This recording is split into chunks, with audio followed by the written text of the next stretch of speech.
So basically, I have this condition called pectus excavatum. I believe that's how you say it. Wait, let me search it up on Google. Pectus excavatum. Pectus excavatum. Yes, okay, I was right. But it's also known as funnel chest, which is a lot easier to say in my opinion. But it's pretty much when several ribs in the breastbone are grown in a inward direction, if that makes any sense. But ever since the age of like 10, I would say, I have kind of noticed it. It wasn't as bad back then. But as you can tell by this picture, this was taken in early 2017. And this is about the time when I kind of started to notice it. But literally, like, no one actually ever said anything about this. Like, I would be in public without a shirt on. No, not like that. I mean, like, at a water park. No one would ever actually say anything. Literally, 90% of the time, I just thought it was completely normal. I believe even at one point, I asked my mom about it. And she was like, oh yeah, it's pretty common to have crooked ribs. Like, no, it's not. Maybe a little bit, but no, it's literally not normal. But yeah, so I just went on with my life, thinking it was completely normal. Never thought really anything of it. And then sometime later, I hit a huge growth spurt. And when I mean huge, I mean like 8 to 10 inches in 1 month alone. And this is when I became pretty worried because it got really bad. It got to the point where it was literally uncomfortable just to lay on my stomach. Honestly, it still is to this day. But while I was in the shower one day, I looked in the mirror and I just thought to myself, bro, that is not normal one bit. And so I ran to tell my mom, and she of course told me to take off my shirt. And while looking at it, she automatically said, yeah, we need to get that checked out as soon as possible. She then felt up my spine and noticed that it was a little bit crooked. And so she did some research and she found out that I had scoliosis, which is basically when your spine is crooked. And so it causes other things to happen, like my shoulder being lifted up a little bit, which is another thing that my mom noticed later on. But that was when she booked an appointment at my chiropractor.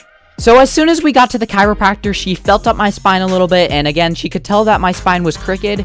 So that's when she did an x-ray on me. And yes, we found out that my spine was crooked. I don't remember how much it was crooked. I think it was like 30 degrees, maybe. I don't remember. But yeah, that's not the point. So she automatically just said, yeah, he has scoliosis and you may have to brace for that. And I was like, okay, as long as it fixes my rib cage and my back and stuff, I'm fine with it. And then she directed us to another doctor. While we were at the new doctor's office, she was feeling up my spine like the previous doctor did and was like, yep, that's definitely scoliosis. And then she was like, wait, your arms look really long. How long are they? And I was like, oh, bro, I don't know. Why would I know that? And then she's like, wait, let's measure it real fast. And literally it took 3 people to just hold up the measuring tape to measure my wingspan. And as soon as she was done measuring my wingspan, she was like, oh my God. And I was like, wait, what? And then she's like, your wingspan is 6'5". And I was literally only 6 foot at the time, maybe 5'11". And that is not normal. Normally, your wingspan is supposed to match your height. So say if I was 6 feet, then my wingspan is supposed to be 6 feet. But no, it was 5 inches longer than my freaking height. And then she said to my mom, either your son is going to be really tall or he has something called Marfan Syndrome. Marfan Syndrome basically makes you look like Slender Man. But for scientific reasons, it's a genetic condition that affects tissue. So it affects blood vessels, eyes, heart, lungs, bones, spine, feet, and rib cage. And by the way, guys, the only way to have Marfan Syndrome is for it to be passed down from generations. And so if I was to have Marfan Syndrome, then all of my siblings would as well. Which makes sense because my brother has heart problems, my dad has eye problems, and we're all basically just built like Slendermen. So the doctor that thought I had Marfan Syndrome set up like 4 different appointments. She set up a eye doctor appointment, a heart doctor appointment, a bone doctor appointment, and then a genetic doctor appointment. So the first doctor appointment that I went to was the heart one, and they took an echo of my heart and it seemed pretty normal, which is really good because again, heart problems run in my family. So I'm like the only one with a normal heart. And then next they checked my eyes. And like I said before, they seemed just fine. The eye doctor said they may need to see me next year for another eye doctor appointment because they could get bad. And then I went to the bone doctor. And this was very important because when we came in there for Marfan Syndrome, he was more interested by my rib cage. And right then and there, he was like, okay, so first of all, yes, he may have Marfan Syndrome, but the scoliosis and the rib cage is 2 different things. And that was when I was like, holy crap, what is happening? This is so confusing. And then he was like, your scoliosis, you do not need to worry about that. Just by looking at your bones and your x-rays, it looks like that you won't grow much more. But he said I'll be around like 6'3", you know, just saying.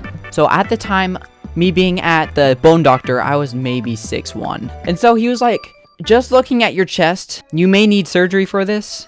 And so he redirected us to a surgery doctor. So we basically went to the surgeon. I figured out what it's called. It's not called a friggin' surgery doctor. I don't know what I'm talking about. Before we went to the surgeon, we had to go through this tunnel thing, and they were taking pictures of my rib cage. So after they were done with that, I went to the surgeon, and he was like, so it looks like you will not need surgery. This surgery is literally one of the most intense surgeries that you can get, and it takes over 4 months just to recover from the surgery. But he said that the ribs aren't pushing against my heart or anything, which is definitely the best news I've heard all year. But he did say I'm most likely going to need a brace. And he said this is completely up to me. We could basically leave it alone for the rest of my life and it would probably be fine. But he said for cosmetic reasons, if you want, you can get a brace. So again, we got redirected to the brace doctor. I've literally seen more doctors this year than I have in my entire freaking lifetime. We went to the brace doctor and they took measurements of my entire torso so they could make a brace for me, because this is what I wanted instead of the stupid surgery. So they said after they took the measurements, your brace should be done by December 23rd, which is, by the way, today. But just yesterday, I figured out that my brace has been postponed to January 6th, which sucks because I was going to make this video right after I got my brace so I could like show you guys a picture with it on and everything. In conclusion, I have scoliosis and funnel chest, which is, by the way, not the same thing. They're two different things, which we didn't know at the beginning. And I may have Marfan Syndrome. We never actually got to do the genetic test because the wait time was literally over a year. So we were kind of just like, it doesn't matter that much. Like, so what if I have Marfan Syndrome? It doesn't really affect me that much. Also, right now, a picture on screen should pop up, and that is a picture of my chest. But yeah, guys, that's basically it. Thank you all so much for watching. I'll keep you updated. I will post a picture when I actually get my brace. But yeah, guys, I'll see you guys later. Peace.